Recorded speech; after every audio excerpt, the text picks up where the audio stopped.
This is Realty Talk with Ellie and Gaelan.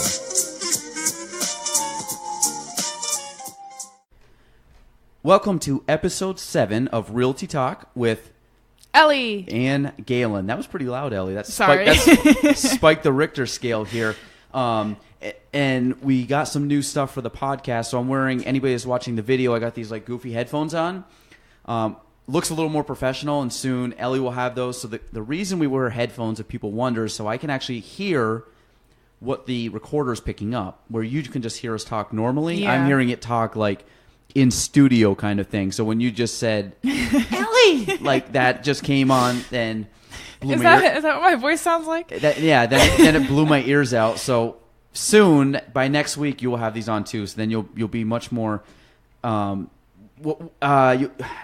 Self-aware, but you'll be sympathetic to my eardrums and your own. So, episode 7, we're happy, we're back. I was gone last week. We did not do it. Broke our weekly streak, but that's okay. We're back, better than ever. Ellie's here. I am. In the house, ready to go. In the flesh. So, Ellie, our first thing we want to talk about was habits of how to stay. I think you put it as how do we stay up to date on the market? How do we know what's going on? Yep. So you just started.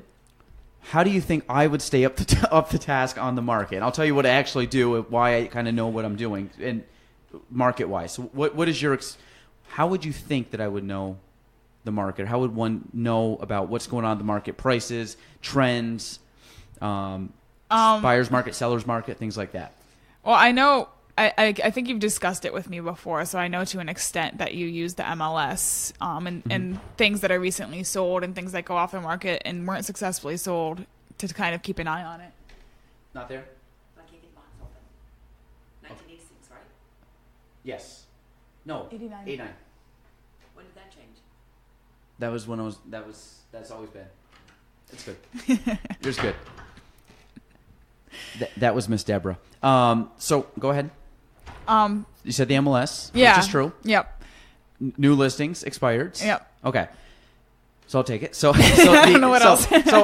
so basically to figure out how you would stay up to task on like the MLS and understand. And the MLS is the multiple listing service, meaning that's where all the listings go on, so everybody can get them. If you're looking at Zillow, Realtor.com, those are coming from our MLS. So that's where we put all the information out for everybody, so you know it, so you have easier access to information to help you purchase your property. So every day I do this. I go online. I check that day for the MLS, and I check the 3 that I check is new listings, listings that have sold, and listings that have expired. I don't really go above and beyond that. I really don't care if there was too much about price change or anything like that. I really go on, I look at what's the new houses on the market. Mm-hmm. I look at the price. I look at where they're located. If it's something, some I don't look at, if it's a foreclosure or something that I'm like, I probably don't have anybody that's really looking at that. I'll just I'll look at it quick and glance over. If it's one of those houses that I think is kind of in a popular bracket where I know I have a bunch of people that will be looking at it, I will, flip through the photos very quickly, very, 2019 style, click, click, click, click, click, it's very fast, but I kind of whip through that, maybe look at a few other things, a couple remarks if that the agents might have left, things like that. And I go right down through new listings. I go down through the solds to see, most of the houses. I go into a lot of houses, so I most likely have been in the house. There's a good chance I've been in it, or if not, I at least understand, basically when I look at the price and say, okay, it actually closed at, say it's a house that was listed at 180, it closed at 167. I look at days in the market, did it close quick, things like that. And then that kind of gives me a good idea too, because I like to know, obviously, what homes are closing for. Yeah. And what areas are closing, or how many homes are selling, or all of a sudden I'm like, man, a lot of homes are closing in Peru lately, or vice versa, or wherever. Then I also look at expireds, because I want to know what homes haven't sold, which homes are off the market, which homes could I potentially get as new listings after they expired, things like that. That all happens in about 2 minutes. So it seems long. I've got to the point now where I don't know, I have like a trained eye for it. I just kind of zip right through.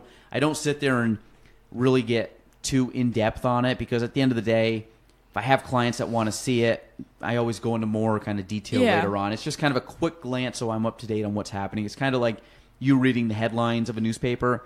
That's my headlines every single day that I work. Yeah. Now, that's one aspect of it.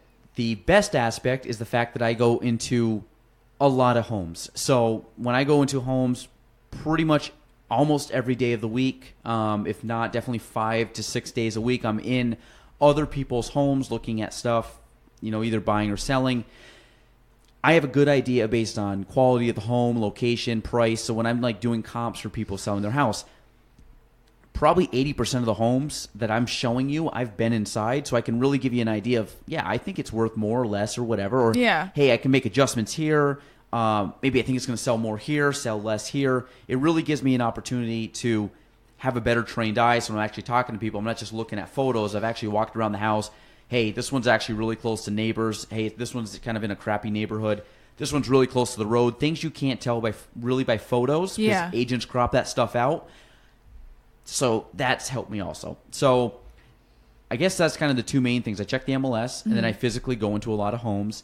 And I'm just aware of stuff as you get more into the industry. Experience. Yeah, what the offers are, is it a house that I really think we got to get in today, or is it something I'm like, it looks, honestly, that's overpriced, it's going to sit there for a while?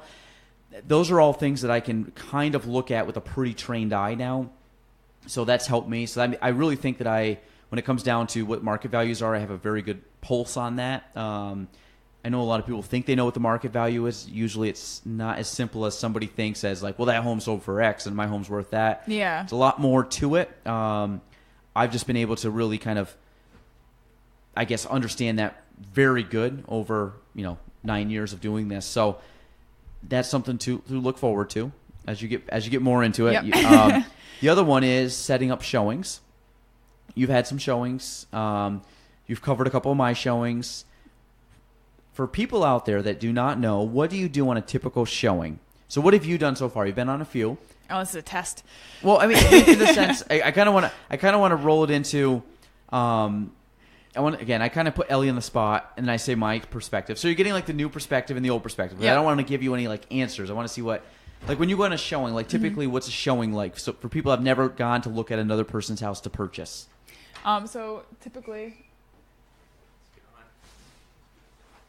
Guess number. I don't even know what number. We'll check it out later. Just arrived. I've never met the guy, so nice to meet you. I'll talk a lot about you later. So, Ellie, go ahead. Okay, sorry. Showings. Very scatterbrained person. It's all right. If someone comes in, Ellie gets flustered. But yeah, it's I'm like good. a dog. It's fine. So Squirrel. showings, typically I try and get there 5 to 15 minutes, depending on how far away it is, before the client gets there, so I can unlock the door, go inside, make sure that the house is vacant, there's no one camping inside. Good. Maybe open or close window shades, or just basically I like to do a walkthrough first, see if I notice anything, maybe if they have questions on something, if I can kind of look at it first and get a better idea of what's going on in the home, and just kind of keep an eye out if there's anything that I should open or close or turn lights on, or what I guess prepare the home, make it Prep. look more. Okay, so when the client gets here, how are you at showings? Like, what do you do at showings when a client goes there? Smile. Do you just sit awkwardly in the corner? No, or do you, no. like, I do you usually talk to them? I do. Okay. I'll ask them about their lives, ask them kind of, what they're looking for, what they're interested in, what brings them to the area, what's making them buy or sell now. And usually I try not to follow them too closely around as they're looking, because I don't want to be like up their butt, especially if, I don't want them to feel like I think they're going to break or steal something. But I still will, kind of let them lead the way from room to room as they're looking at whatever they want to look at. So one thing I think, I agree. I try to get to a showing 5 to 10 minutes early, depending on the showing. Basically, I try not to be late, so a lot of times I'm rolling in very close to the time that I got to be there. I do try to go in, flip lights on, depending on the situation. That's number one. I kind of do a very quick walkthrough through the house. Nothing fancy. Really, just kind of run from room to room, just to get a general flow of the area and the layout. And then when they show up, depending on the person, if it's the first time I've met them, I do a lot of like questions you did, just to kind of Yeah. make sure it's not like awkward. We're walking around and it's not fun. So I try to at least engage the people a little bit, kind of get them going. Then I kind of learn a lot about the client that way. Yeah. And their mannerisms. If it's somebody that I've known before, it could be awkward because they're awkward people, or it could be like super laid back and like we just sit there and start shooting the shit. Yeah. And people seem to like that. It's kind of more down to earth. I think what people, if you watch a lot of HGTV, I don't personally do what those people do when you talk about home hunters. You know, like they walk them around and be like, welcome to the kitchen. Like, I don't do that. Oh, yeah, no. I'm pretty laid back. You think that's a good idea? Yeah, no, Okay. that's a good idea. Okay, cool. So I don't like sit there and just like, hey, come into like show them like and tour them around the home. Like Yeah. I literally walk in and say, hey guys, walk around. Let me know if you have questions. Yeah. I mean, I'll answer questions, but I like to let people kind of just go around and do their own thing on their own time. I don't want to feel like I'm giving them a guided tour through a Yeah. museum. No, walk in, I walk around, I chit chat. That's basically it. You know, Yeah. you know, I'll point some stuff out if it's something that I think they should know. Mm-hmm. Other than that, it's pretty laid back. And then it's like, hey, you guys like the home or not? It's not working for us. Cool. All right. Yep. We'll go to the next home, or we'll see you next week or whatever. If it's something they like, obviously we start talking about offers, but I don't like guiding someone through a home. To me, the house really sells itself. Mm-hmm. I get it. Some people like the idea of like trying to present it in the best light to kind of really try to talk the person into wanting to fall in love with the home. Yeah. I think there's some of that, but I really think a lot of it has to do with the presentation of the home itself more than me talking about the home, trying to persuade you to like the home. Yeah. I really think that people do, if they really list it correctly and have it set ready to go for a showing, they can do a lot of good for them by just having it prepped and staged nice versus me walking in trying to like talk them into liking the granite countertop. Yeah, yeah. You can see the granite countertop. I don't got to talk you into seeing the granite countertop, Yeah. but that's so I think it's just kind of one of those deals where I think people that go to look at homes sometimes maybe are a little nervous about what it's like. You're literally going to walk through a house and look at a house, and we're just going to hang out with you. That's Yeah, it. I mean, yeah. it's very laid back. To me, it's fun. I like going into other houses. I've seen hundreds and hundreds of homes, and I just like it. I still like it to It's this a good day. experience. Yeah, I agree. Even if I go in the home. Now, if I've gone in the home 6 times, I kind of get a little bored of it. But for the most part, you know, I like tonight I'm going to a house I've never seen before. I am excited to go do that. So, Yeah. cool. All right, last topic we wanted to talk about. Actually, showing homes. That was what we just said. What's that look like? Oh, we're going to go back to topic number 2. Setting up showings. Have you really had to set up a lot of showings? Like, you haven't had to set up any multiple showings? By setup, you mean like if I have a listing and No. Like going to see a house. Yeah, Just I'm not mostly even what sure I've what kind you of- mean by setup. Okay. So I guess I have not been doing Yeah, that. so most of the ones you've just Yeah. kind of done some of my clients By the or things fly. I've given you. Yeah, Yeah. So, yeah. but for the most part, setting up showings, I've found as I've gotten busier, it's become kind of a pain because, like, it just takes time. Mm-hmm. Like, I love it. Trust me. Anybody's like, hey, I want to go see a home. I love that. That's my gig. That's how I make a living. But actually setting up showings is kind of monotonous because like I gotta find the listing. I know this kind of sounds like I'm griping here, but when it takes 5 to 10 minutes to do this, it's a pain in the butt every single day. Yeah. So you're basically talking about having to schedule the showing, the timing, putting it all in the calendar, printing it out, getting the lockbox number, organizing it on our contact manager, all these things that it's easy. It's not hard. It just takes time. Where It's I'd a rather pain, be yeah. talking to people because I have a laundry list that's way longer than I can ever get through a day, and it just takes time. Yeah. So I'm going to get Jordan on some of that too as we get going. We could So, do the dirty surprise, work. Jordan, if you Yeah. listen to this. That's our producer and my assistant, but she doesn't ever listen to these, so she probably won't even hear She me say doesn't. that. No, We can say whatever we I want. lied. I think she's listened to a couple, but she's not. She's. I think she gets tired of hearing me talk, so that she doesn't need to hear me more in the car. So, I think that's it. Pretty good, kind of on the fly tonight. That's it. Ellie is gonna go home and relax. I got Castle. Well, I know your name. No, I know your name. I know. We've never met before, but I was trying to think in my head what number you are guess-wise. But the Gaelan Trombley show is going to start after this.